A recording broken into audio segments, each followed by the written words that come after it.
eu vejo, né, Ale, eu acho que a gente tá chegando num momento, eu tava conversando isso hoje com a equipe aqui, a gente tá chegando num momento em que tá claro que a imigração não quer mais, e isso eu escutei até de um outro advogado também licenciado, a imigração não quer mais a receita de bolo, né? Ela não quer mais aquilo que as pessoas estão fazendo naturalmente. Ela quer algo mais.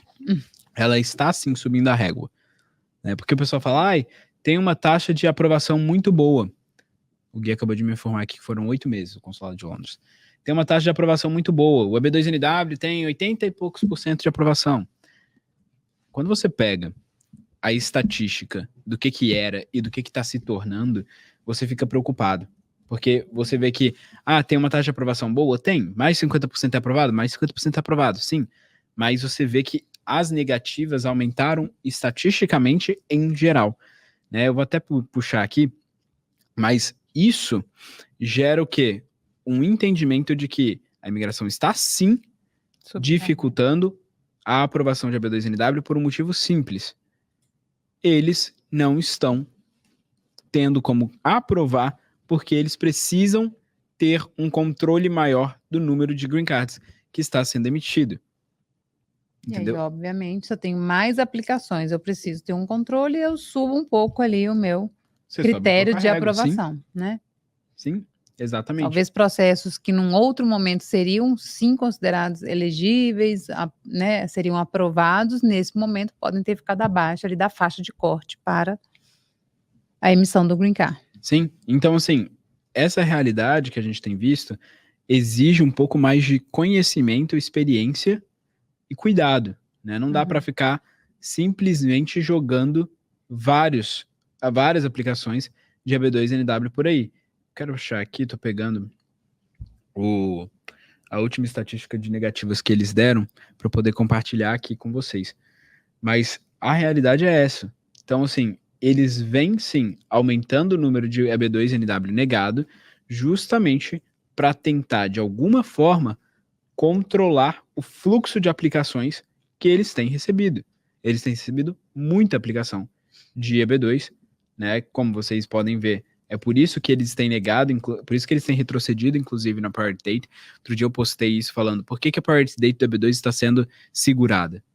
É simplesmente por causa do NW. Porque se você pega 15 de janeiro de 2023, para fins de Labor Certification, são poucos casos que vão ter uma data de prioridade posterior a 15 de janeiro de 2023 que já estariam aptos a aplicar um I-140. Né? Porque só a Labor Certification está demorando 1 ano hoje. Só essa fase de Labor Certification. Então, quais são os casos que de fato estão aptos a protocolar ajuste de status? O EB2. NW. Porque você pula a Labor Certification e vai direto para a aplicação do I-140. Então, isso chama muito a atenção e tem sim que ser um alerta para todos os que estão praticando direito migratório aí. Né? Como que a situação exige uma cautela maior, exige o não dar mais para ficar protocolando coisa sem pé nem cabeça. Né? Ou na média, ou no mais ou menos, ou no copiar colar, ou enfim, com conhecimento mediano sobre a causa, né? Exatamente. O mediano não vai mais passar. A impressão que a gente tem é essa, né? O que eu tenho visto, basicamente, é isso. Agora o mediano não tá mais sendo aprovado. Suficiente. Mas, enquanto isso... Vamos trazer os números aí. E o pessoal tá fazendo as suas perguntas aqui, doutor Guilherme. Tem gente perguntando de asilo, de 140 negado. Então, quando for começar aí...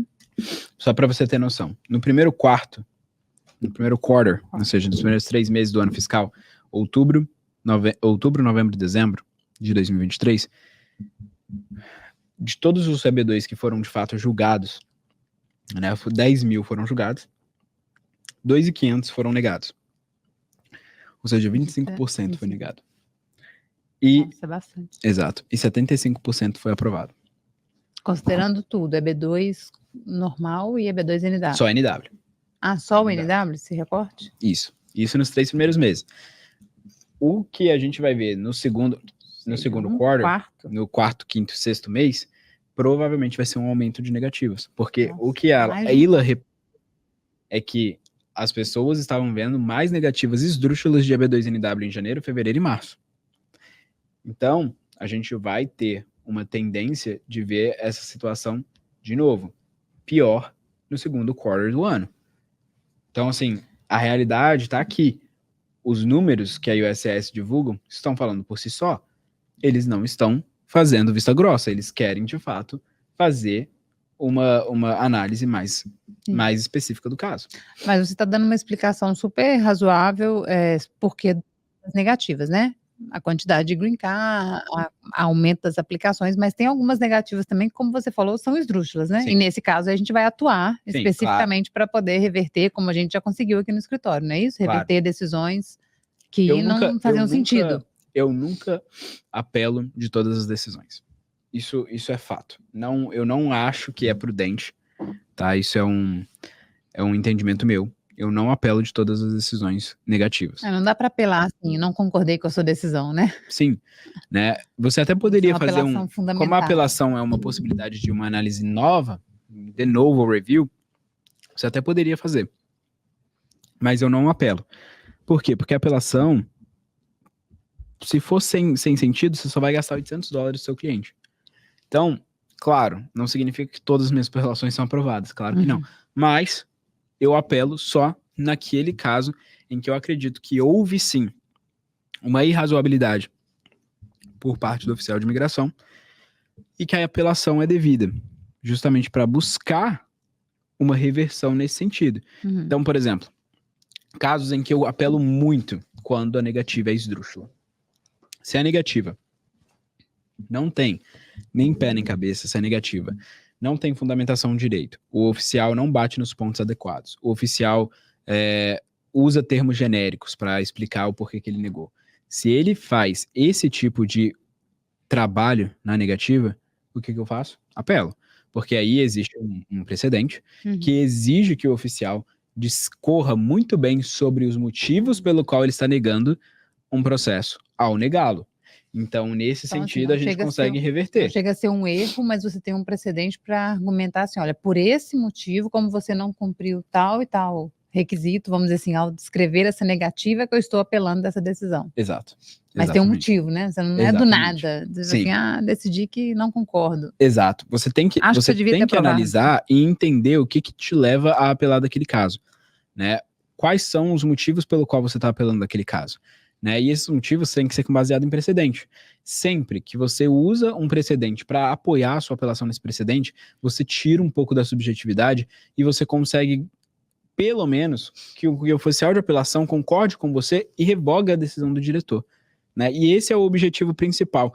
E é isso que, por exemplo, assessorias, pessoas que não têm um estudo adequado do direito migratório, não vão saber argumentar. Não vão saber como fazer. Né? E aí a gente acaba vendo o quê? Uma reaplicação da EB2NW dentro da apelação.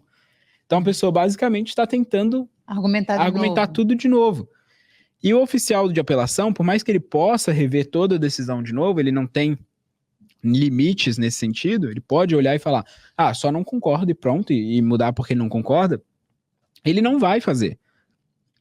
Dificilmente ele vai reverter simplesmente porque ele não concorda. Então você tem sim que pegar argumentos plausíveis e apoiados em precedentes para apresentar para o board de apelações da imigração e falar, olha, houve um erro material aqui do oficial, por isso você deve sim revisar essa decisão e exigir que seja feita uma nova decisão sobre esse caso. Né? Então são coisas assim que a gente precisa analisar, precisa ver, precisa ter cuidado para poder decidir se vai apelar ou não.